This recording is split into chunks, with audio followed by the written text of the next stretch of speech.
Hello, and welcome to Orwellian, the podcast dedicated to the essays of George Orwell. When you hear the word Orwellian, what do you think of? Terrifying dystopias? State surveillance? The loss of personal freedom?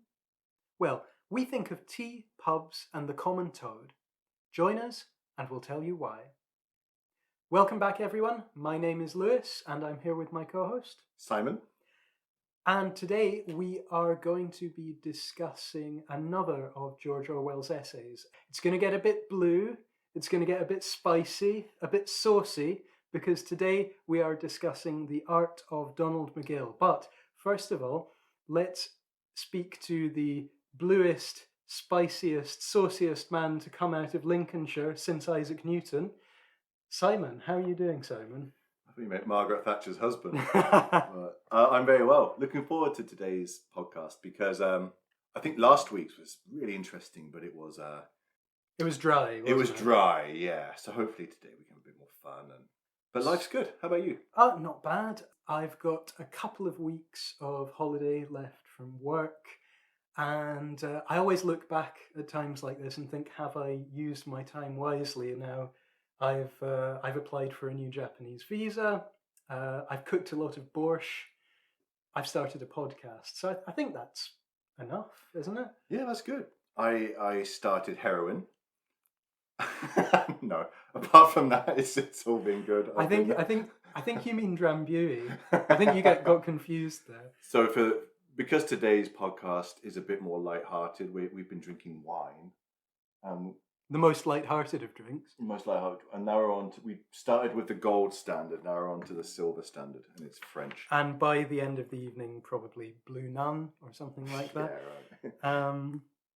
But today, like I said, we're going to be talking about Orwell's essay, The Art of Donald McGill. This was published in Horizon in September 1941. So actually, it's the earliest George Orwell essay we've done so far.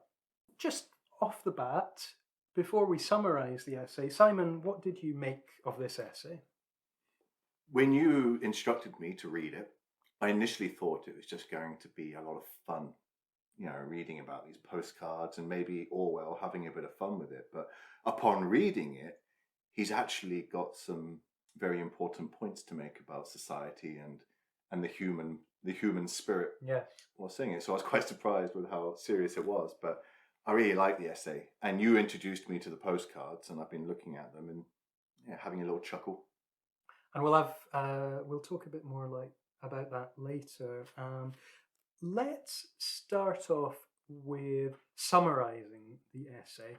At the beginning of the essay, George Orwell draws our attention to a subgenre of comic postcards. Now, for those born, let's see, after 1995, postcards were very much the social media of their day.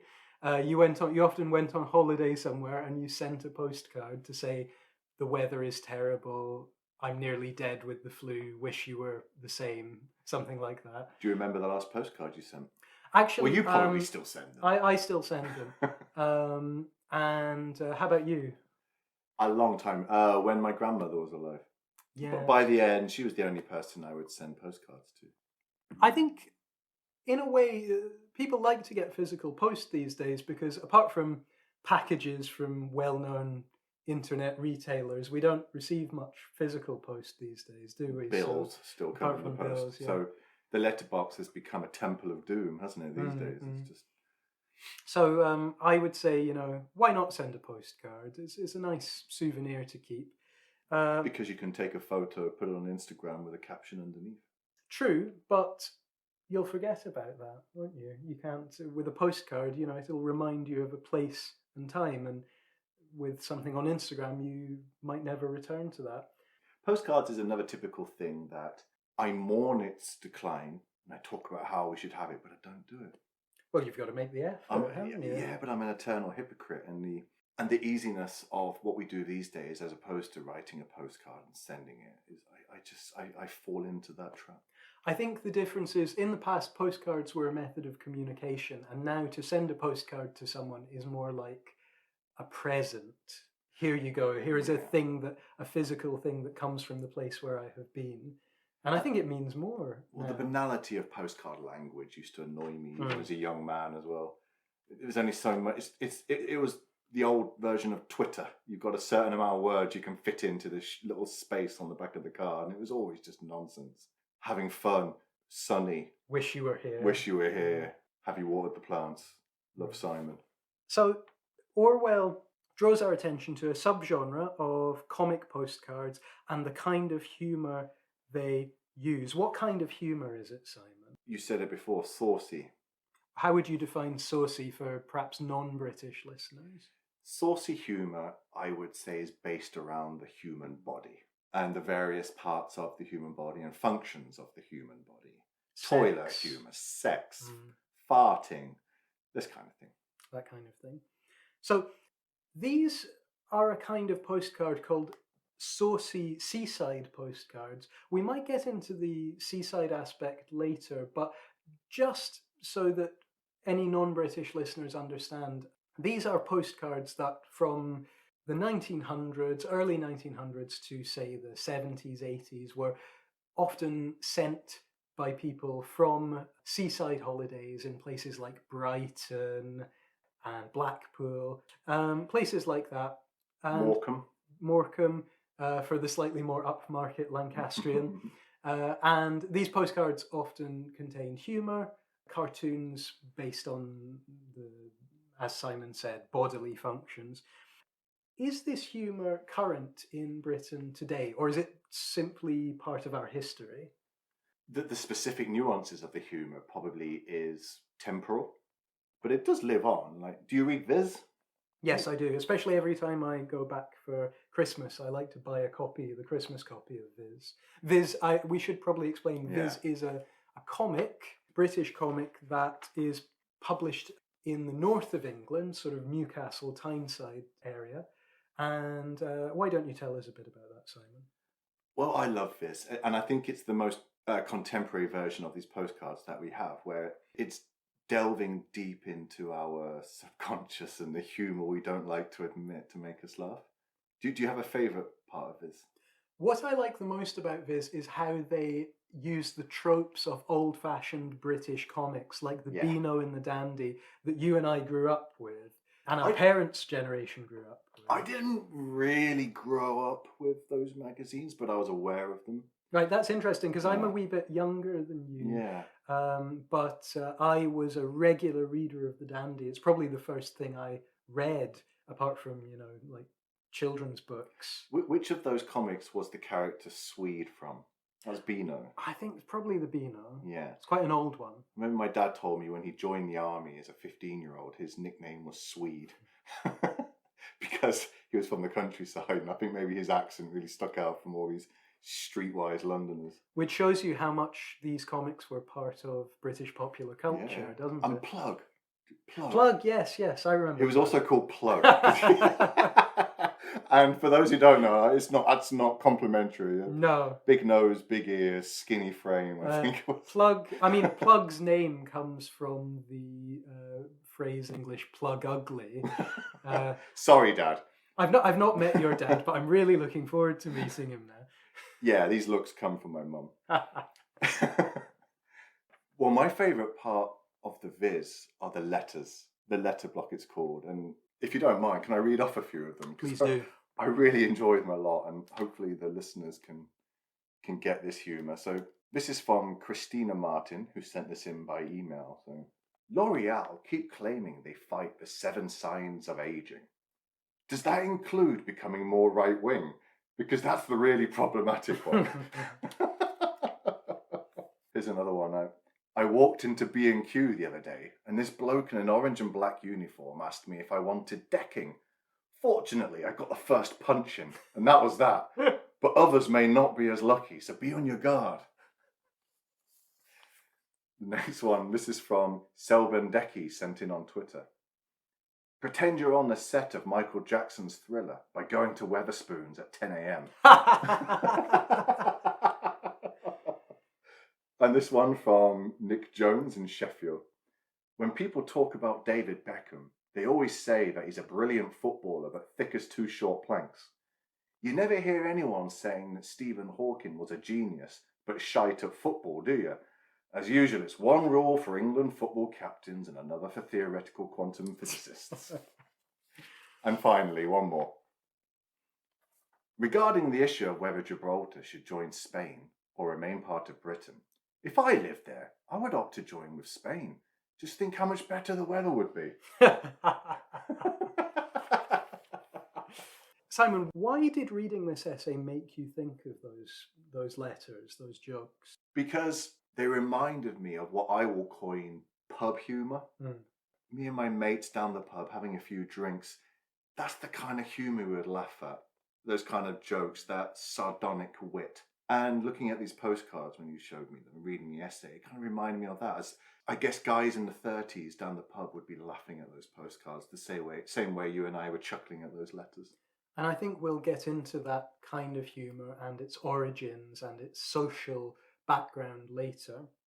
So where did we get to? We got to Orwell describing the postcards, and he categorises the major tropes and topics of those postcards. Again, we'll return to this. He then places the cards in a social context, and finally, he puts the cards into an international, historical, and even philosophical context, which gives these cards a kind of dignity and gives this humour a kind of dignity. So, Lewis, as the co-host, I'd like to bring something up, and it's the elephant in the room. And I think people that have read this essay probably are thinking the same. What about the offensive language in this essay? And are there tints of xenophobia? There is certainly some offensive language in this essay. On about 2 or 3 occasions, Orwell uses language in this essay which we would now consider to be offensive language. Simon and I are not going to give excuses for this language. We're not going to explain it away by saying, oh, he was born in 1903 and he died in 1950. But I think what we really need to do is to put this language in context and think about why Orwell is using it. First of all, very early on in the essay, Orwell uses a phrase. We're not going to repeat any of this language, but Orwell uses the phrase N-word minstrels. But he's not using it from his own viewpoint. He's just describing it. Yes, but I think we have to really remember that Orwell was a man who knew about the power of words. He understood the power of words, and he was an anti-colonialist. He was quite forward-thinking for his time, and yet he's using the N-word quite indiscriminately here. Yeah. I think we need to put this word in context, don't we? I mean, in 1941, and this is not an excuse, what did not have the same impact in British society it has now. Look at the film Dam Busters. When was that filmed? In the late 40s? I think it was actually after the war in the 50s sometime, 50s. maybe. And the name of the dog is the N-word, and no one blinked an eye. And now they have to edit it out for obvious reasons. That's quite true, although I have read other Orwell essays where he uses this word, but for example, the essay Democracy in the British Army, where he uses this word, but he puts it in inverted commas. So I think he knew about the power of this word. I think... Did he know that putting anything in inverted commas is a modern excuse for bigotry? Well, probably not, because he died 70 years ago, but let's just have a think about this word. He mentions N-word minstrels, and... in what context? In the context of, he's saying that these postcards they're all part of the atmosphere of the seaside. And I'm quoting here, like N-word minstrels or peppermint rock. These postcards, as we've mentioned before, were often sold at the seaside and people used them as souvenirs. This is Orwell very much trying to put the postcards in a particular context. And at that time, I haven't actually mentioned, but those who are not from an English-speaking country will probably be wondering, what do you even mean by minstrels? At that time, since about the middle of the 19th century, there was this very popular musical art form called minstrelsy, where white people put on makeup to make themselves look like African Americans, and they sang these very silly, sentimental songs about life in the deep south. And This was a very popular working class and lower middle class form of entertainment from about 1850 to the 1970s. It was even on TV. Well, in the 1970s, they were still selling gollywogs. Yes, yes. In the shops, which is a doll, which is black in colour with frizzy hair. It's a stereotypical image, and even the name is Yes, prejudiced. yes. So, again, like I say, we're not making excuses for Orwell here, but he's using this word to put these cards in a particular context. And I think that his use of the word, a lot of people these days, especially in the last couple of years with the Black Lives Matter movement, have liked to argue that racism is not systematic, that racism is a failure of personal morality. But I think actually we can learn from Orwell's use of this offensive word, because for a man as clued up as Orwell was about race and about imperialism, for a man like him to use a word indiscriminately like that, I think it shows that racism is actually a systematic problem, because even someone who ought to be better informed was using an offensive word because it was considered acceptable in the system of the time, which was a racist system. And personal usage is influenced by what systematic practices are current at the time. Yes. So if within the system use of that word is prominent, then personal usage will be influenced by that. So yes. I think racism is systematic. Yeah. And it's at that level that we have to tackle it, as opposed to individual personal usage. Because I think that reflects, I think it's from the top down with regards to racism. So we can say it's not acceptable, but it is reflective of how Orwell lived in a racist society, or at least a society where racism was not questioned the way it is today. The other word that he uses anyway, welcome to the podcast on how to solve the problems of the world. Yes. By Lewis and Simon. But this is interesting, and if people who are listening, this is the kind of debate we'd love to have. Like, if you want to write in, we'd love to hear from you. Orwellpod@gmail.com is the address. I think debate at the level we're at is important for this issue, isn't it? It is. It is. Politicians don't seem to be having this kind of debate. And if you are a person of colour who is also an Orwell fan, we would love to hear from you and hear about how you square your love of Orwell with offensive language like this in his essays. Yeah. May I just mention, Simon, one more word that he uses, which is a word beginning with H. And he says, the women in these pictures have bottoms like H, and the word begins with H. And this word at that time was used to refer to a specific tribe or ethnic group within South Africa. But these days it's considered a slur. I believe the people it refers to these days are known as the Khoikhoi people. And again, this is just an example of how even a man like Orwell, who is anti-colonialist, anti-imperialist, has grown up in a colonialist and imperialist society and has been affected by the discourse of that world and that time. So again, we're not making excuses, but I think we can use unfortunate language like this as a kind of learning opportunity. Yeah, it's important to say that we're not being apologists for Orwell's language. He said it, and that's for us all to debate. And he had his flaws, but you can put this into context. Okay, now let's get back to the laughs. These cards are by an artist called Donald McGill, and they're part of a wider subgenre of postcards known as the Saucy Seaside postcard in British culture. Simon, what do you think of the social context of this subgenre?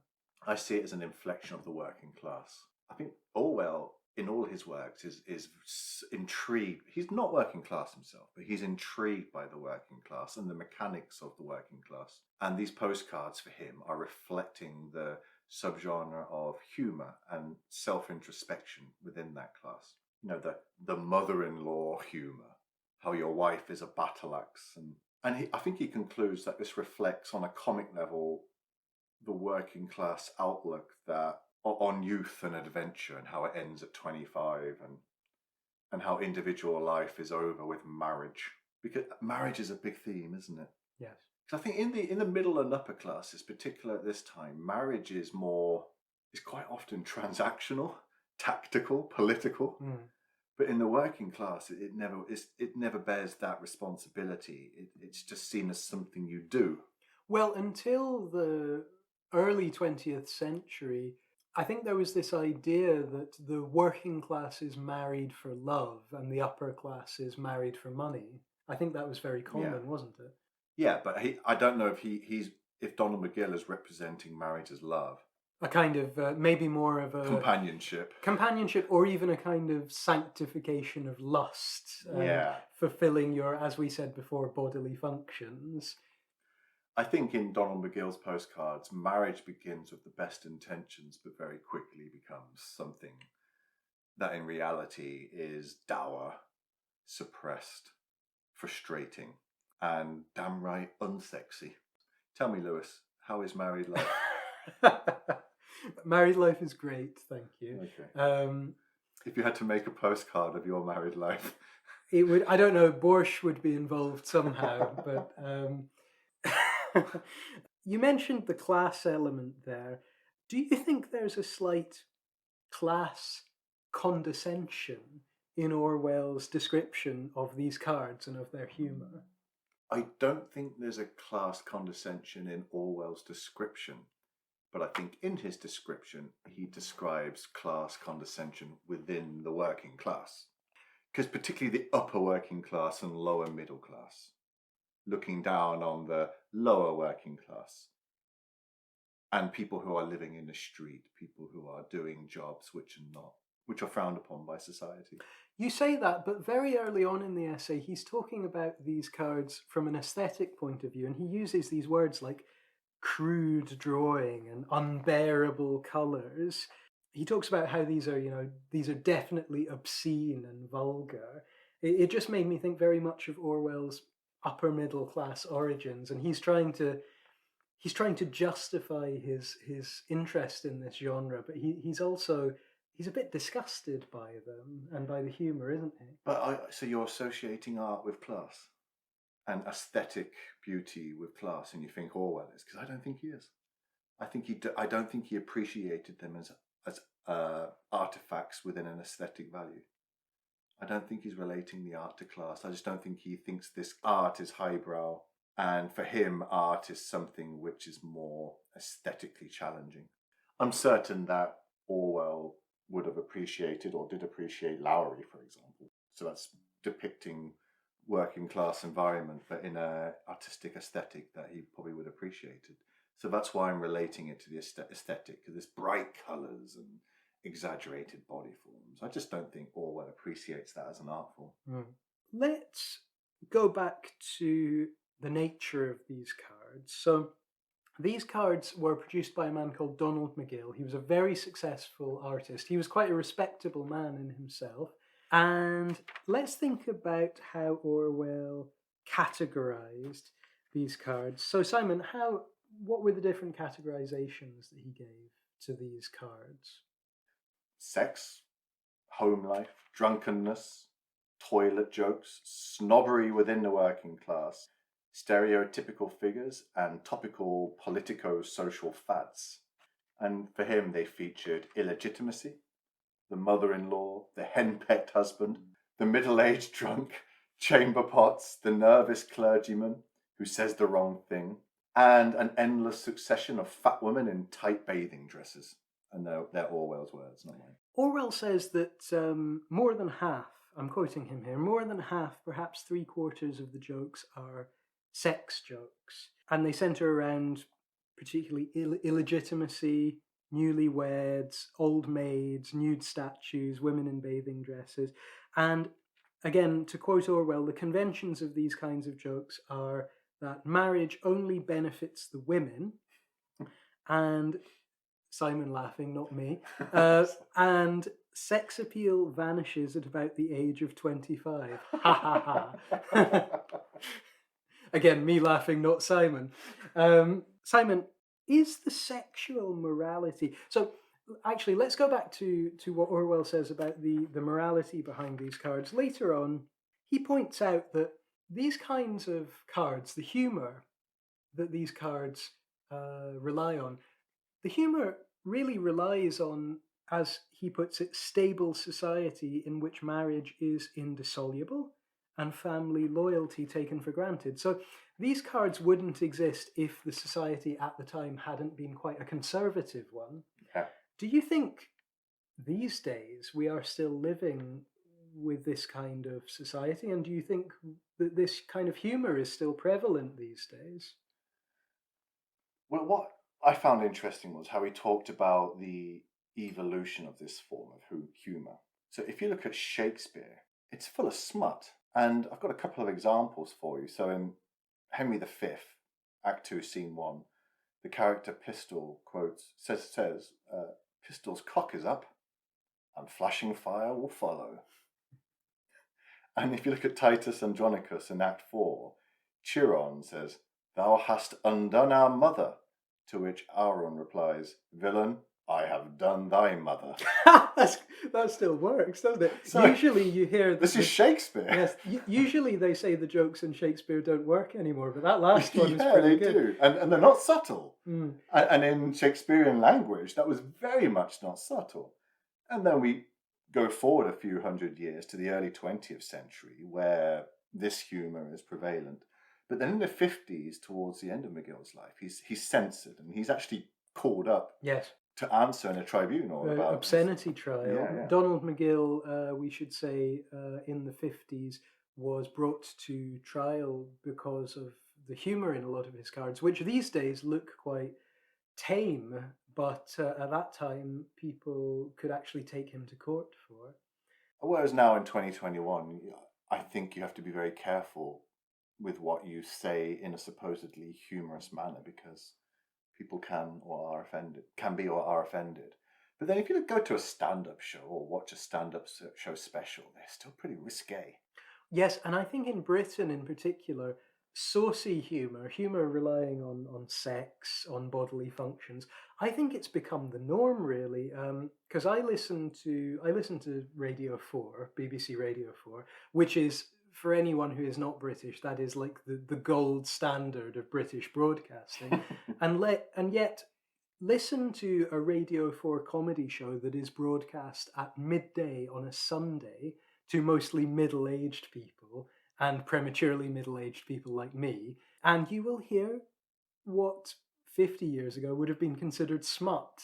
Yeah. You know, innuendo, sex jokes, toilet jokes. But how big nowadays is the disparity between what we can call banter, like down the pub or in a cafe with your friends, and public eye humour?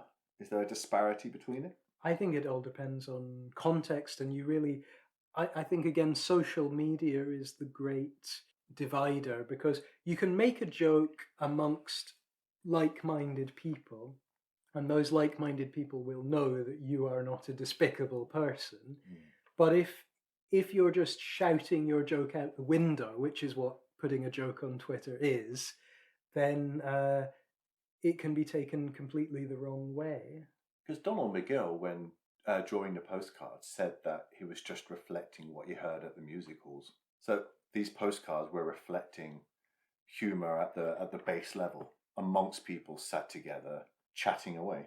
What do you make of a big issue in humour these days is race and xenophobia, and Orwell actually points out that in these cards racism and xenophobia don't really figure at all. The most xenophobic aspect of these cards is the prevalence of the joke about Scotsmen either being tight-fisted misers or wearing nothing under their kilts. How was the Grand Canyon formed, by the way? I don't know. How was Scotsman dropped a penny down a crack. God. Did you know, speaking as a Scotsman, did you know we give more to charity than any other ethnic group in the UK? I keep telling you, the pub is not a charity. Yet. It is at the moment. Yeah. We'll get on to that when we do the Moon Underwater. But oh God, I'm looking forward to that podcast. I'm looking forward to getting in a pub again. Could that be our first live cast? The Moon Under the Water. Let's have a think about that. Get in a few bottles of London Pride. Or how about listeners? You let us know what you think. Yes, love to hear from you. Would you like to hear us live? Trust me, it's not as good as edited.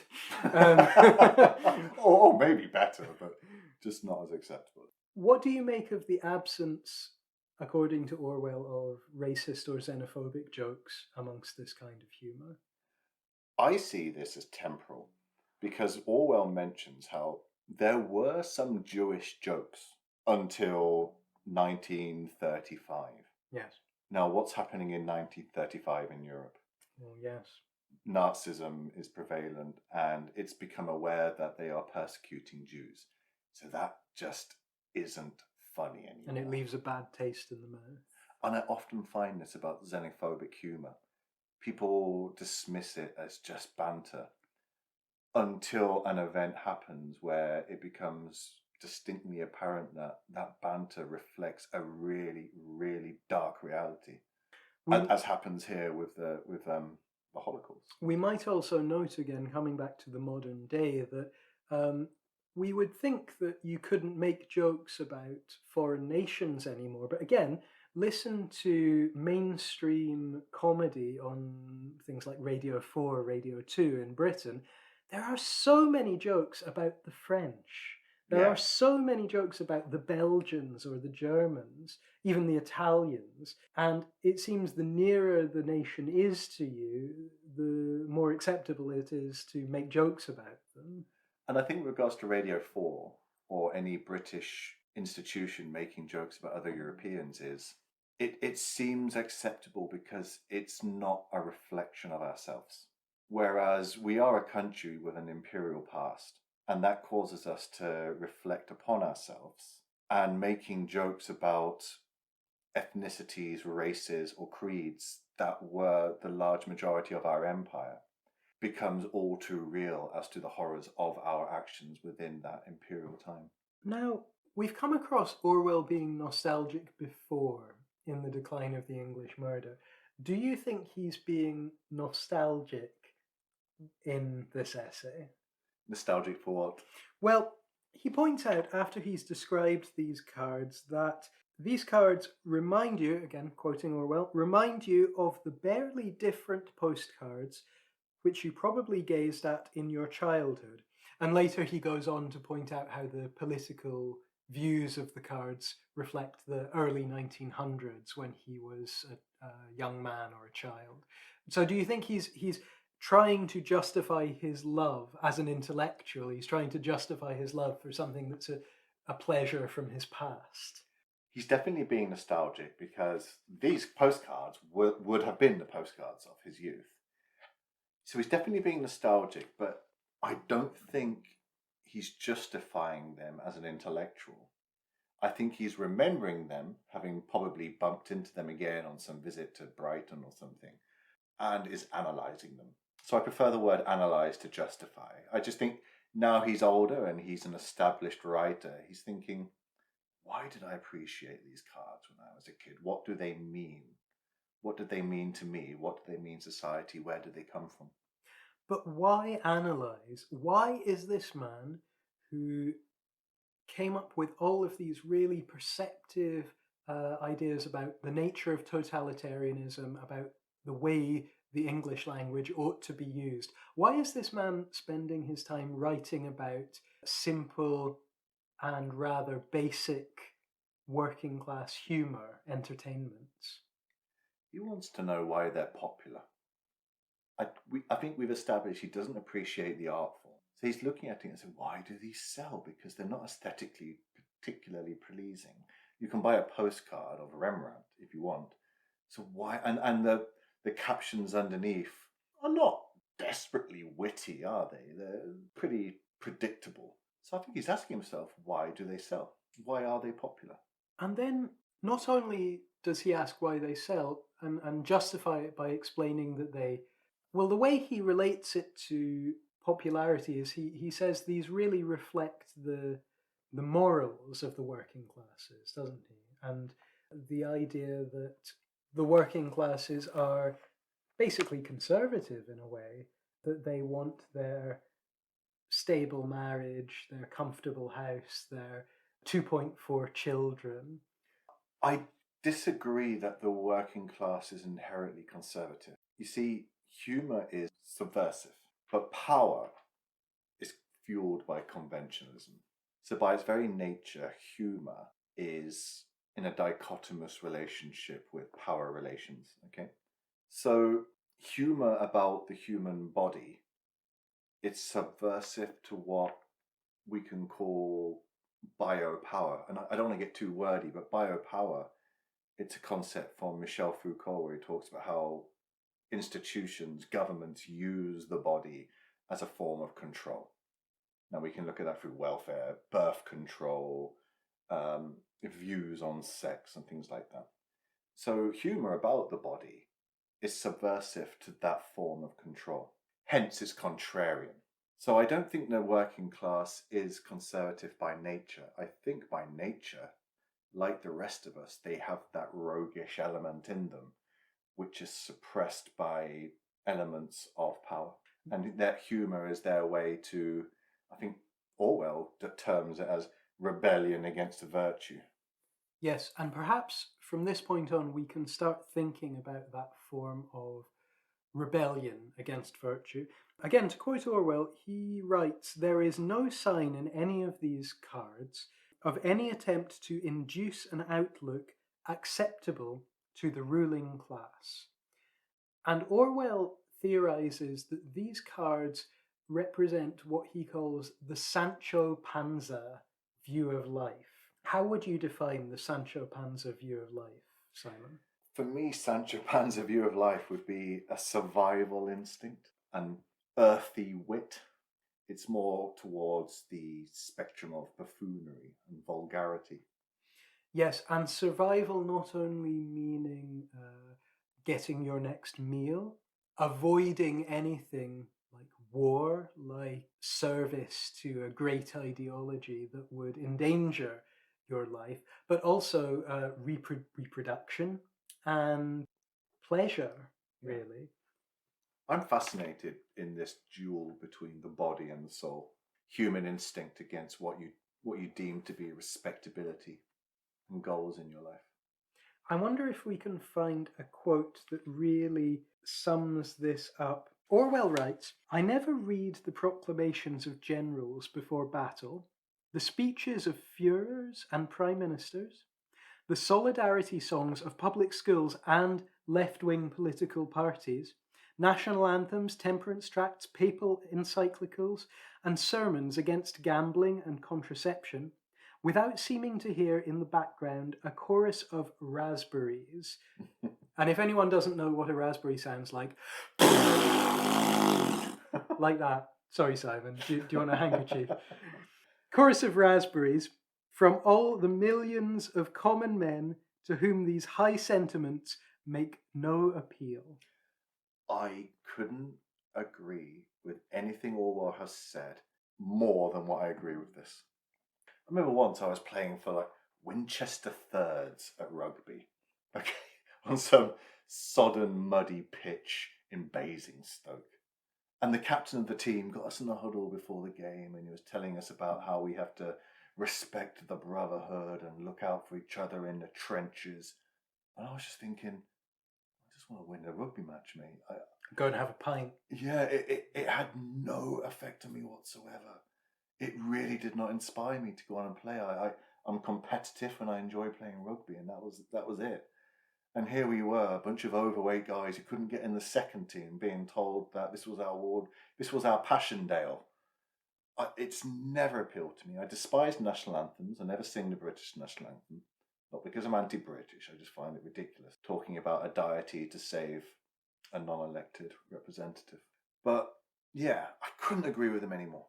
So Orwell says these cards, he puts these cards into context by saying they represent a view of life which is all about the individual, the freedom of the individual over ideology, and the individual wanting to preserve their life and their experience of life over subordinating their life to an ideology. Let's put this into context.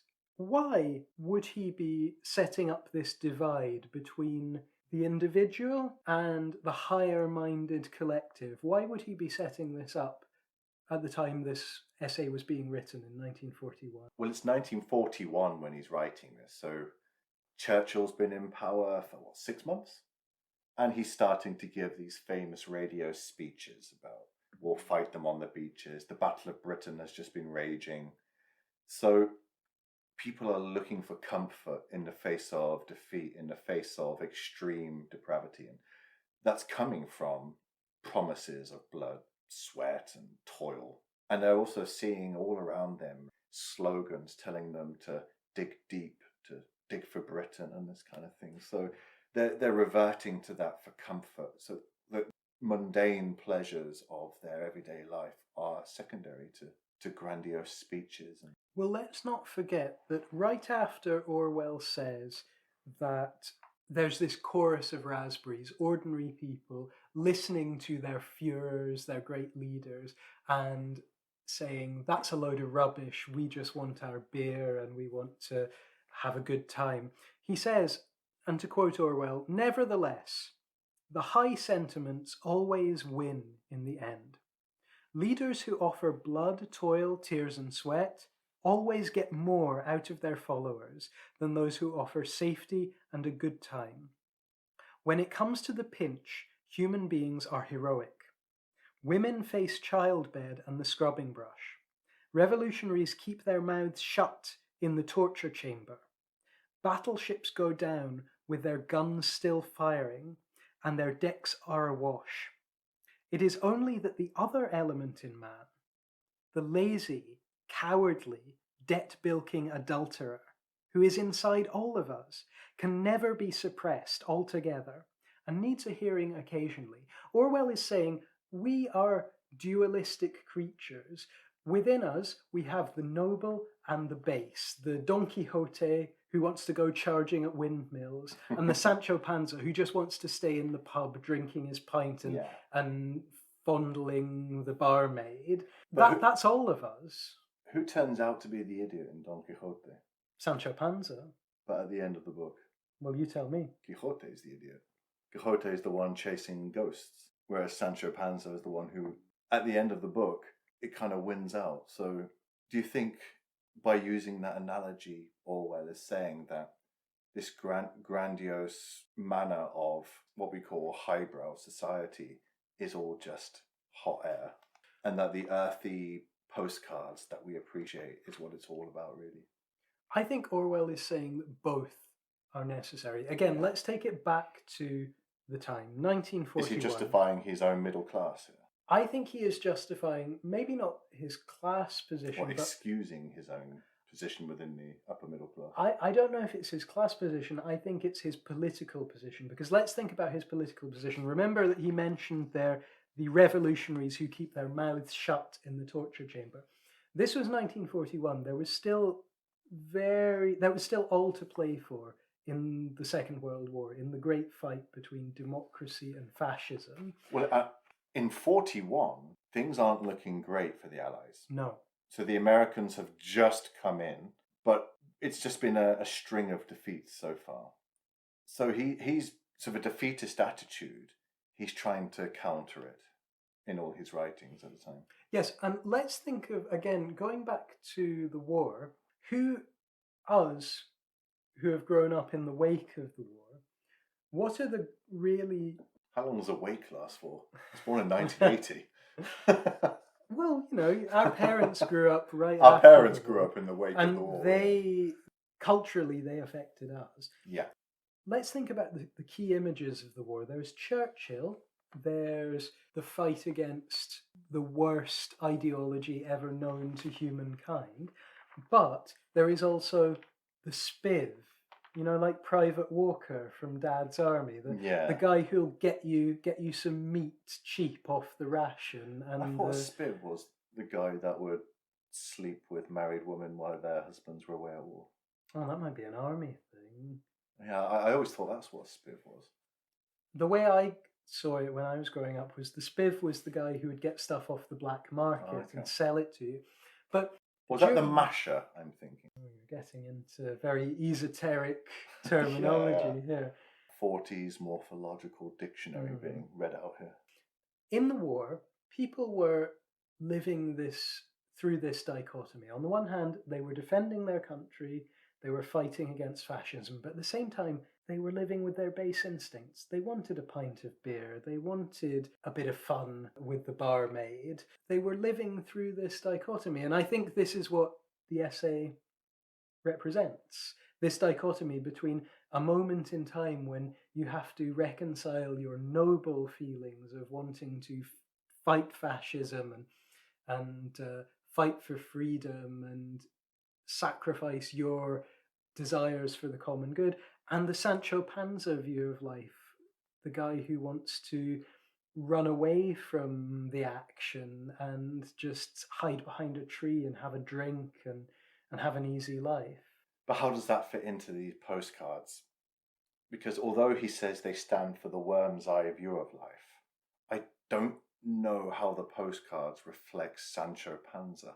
Well, because these postcards represent a conservative yet humorous working class view of life where it's accepted that, you know, everyone wants sex, everyone wants... But they're a contrarian view of the establishment. Yes. A contrarian view of the conservative establishment. So how is that going to be beneficial in a time of war when we all need to pull together with no dissent? Because these are cloaked dissent, aren't they, these postcards? They're cloaked dissent, but what Orwell is saying, that this is part of the human condition. You can't do away with it, but you need to give it an airing so that it doesn't smother the other side of human nature. So where is the Duke of Wellington's worm's eye view? Where is Churchill's worm's eye view? Well, you tell me. I struggle to see it. Well, that's the point, because these... So where's their dichotomy of dualism? Well, there's no dichotomy, because they are the great men. They are the higher side of the mind. They represent the higher side of the mind that wishes to... Grandiose respectability. Yes, the grandiose society, respectability. yeah.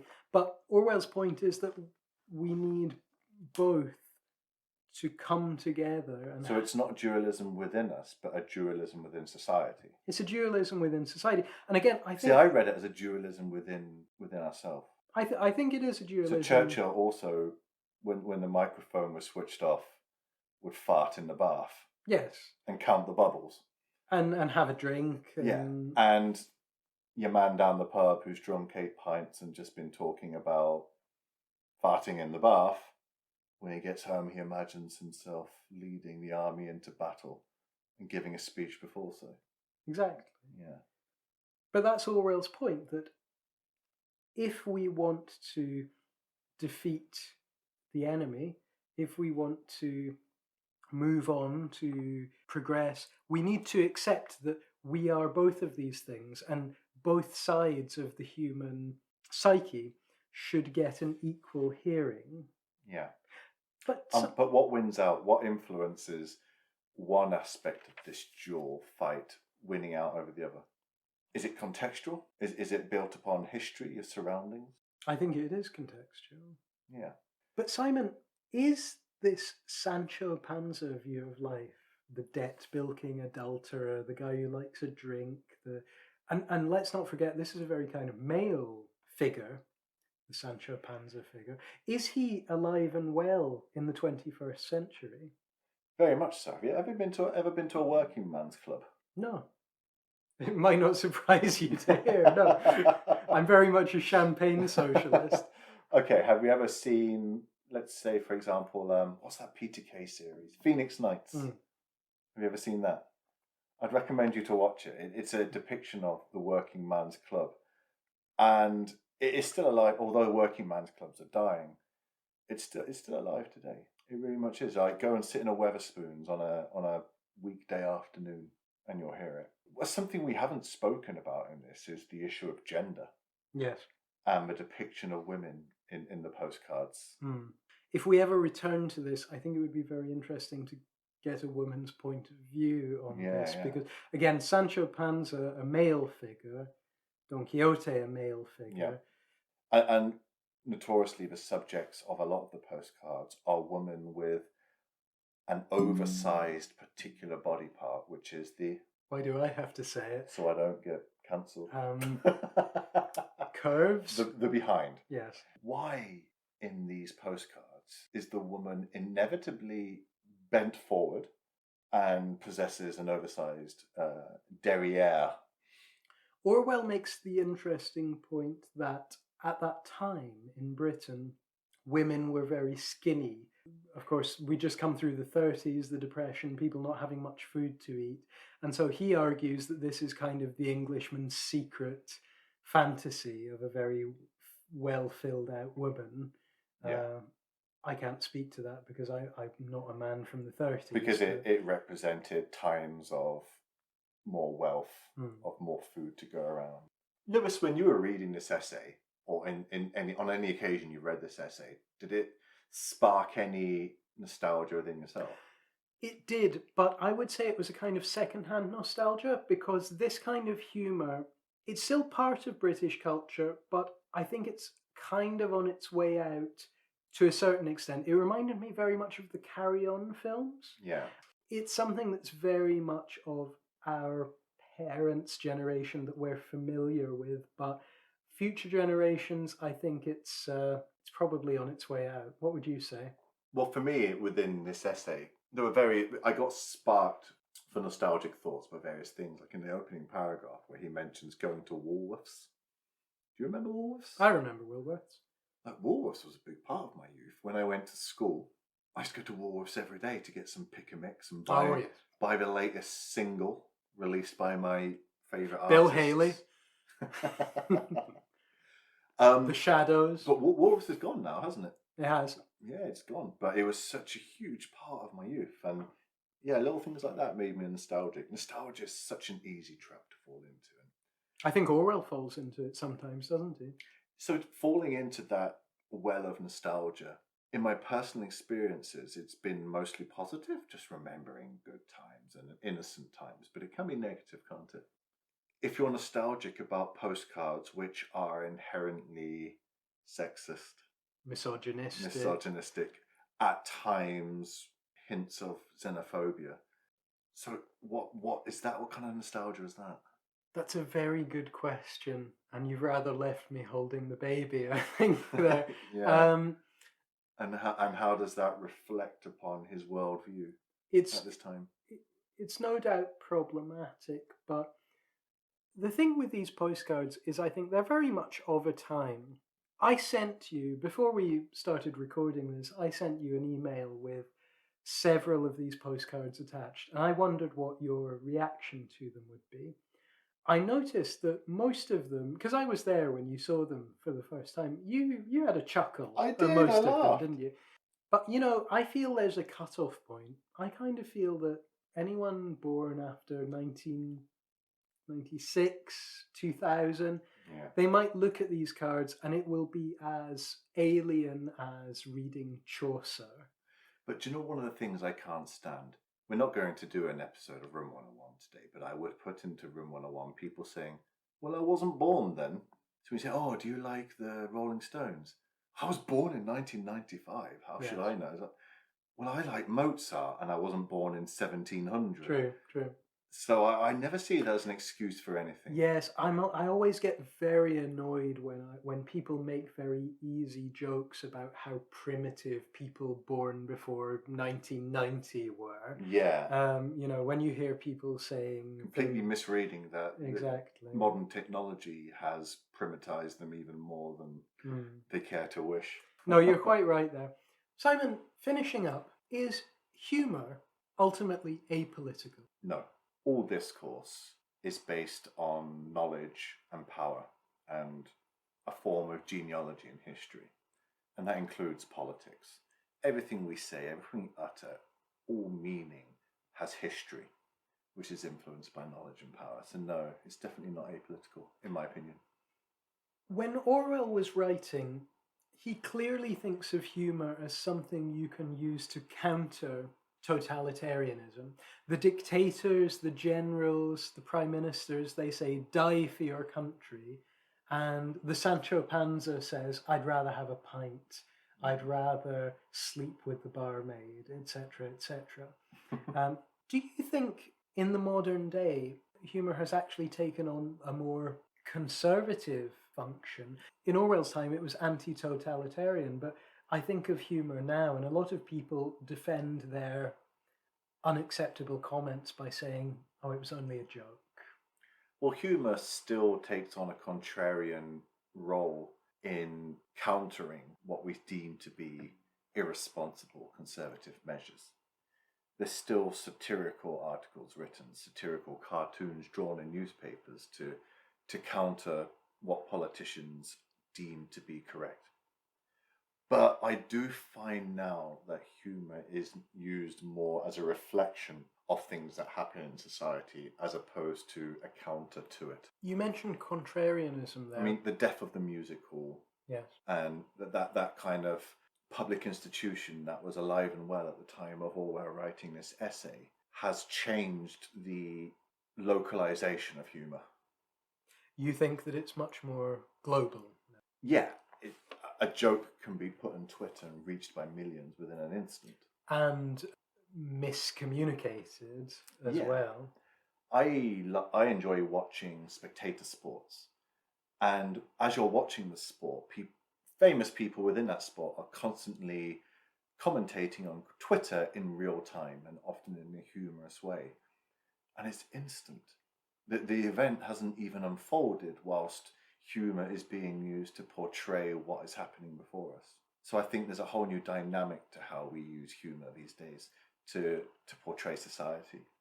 These cards came out of a very specific time, a working class society that believed ultimately in quite conservative values in marriage, chastity, in things like that. Adultery. Chastity and adultery, two rather different things. Although there's not much adultery, is there, in these cards? It's more about the man who comes home drunk and gets poked in the ribs by his wife hiding behind the door. And we didn't really, considering the fact we're having a drink while talking about this, we didn't talk that much about drunkenness. It's heavily prevalent in the postcards. Again, men drinking and women having to suffer the consequences. But men's drinking is portrayed in a negative light. They are buffoons for having consumed so much alcohol, and women are the poor souls who have to suffer as a result. Exactly. Buffoons for not facing up to reality. Yeah. Escapism. So, I think we can conclude that this kind of humour is still prevalent in British society in a different way. I have a feeling that if I showed these cards to anyone born after the year 2000, they might view them as being as quaint as some of the obscure puns in Shakespeare. For the listeners, what we'll do is we will post some of the postcards on our Instagram account and Facebook page. So having listened to this, they can then go and look at some of what we've been talking about and make their own opinions. Yes, and if you even just Google Donald McGill postcards, you'll find so many examples.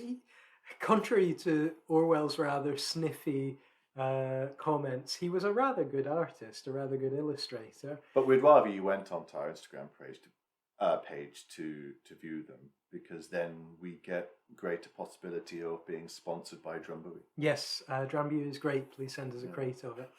What's this wine we've been drinking? Some French and red. French red nonsense. And the more expensive one tasted better than the cheaper one. It's all right. Send us a crate of the expensive So one. if the mayor of Bordeaux is listening, we are open to sponsorship. Bordeaux's all right. Send us half a crate. Okay, I think we can leave it there, can't we? I'm aware that many people listening may not be British. You may look at these cards and think, what's the joke? But that they'll have their own equivalents, I imagine. Yes, I'm sure. I would encourage them, from whatever country they come from, whatever culture they come from, seek out equivalents. Yes. Think about those equivalents, because Orwell puts them in an international tradition, and that tradition exists across the world and through time. Think about all that low comedy in your culture about smacked bottoms and toilet humour and... Thanks, everyone.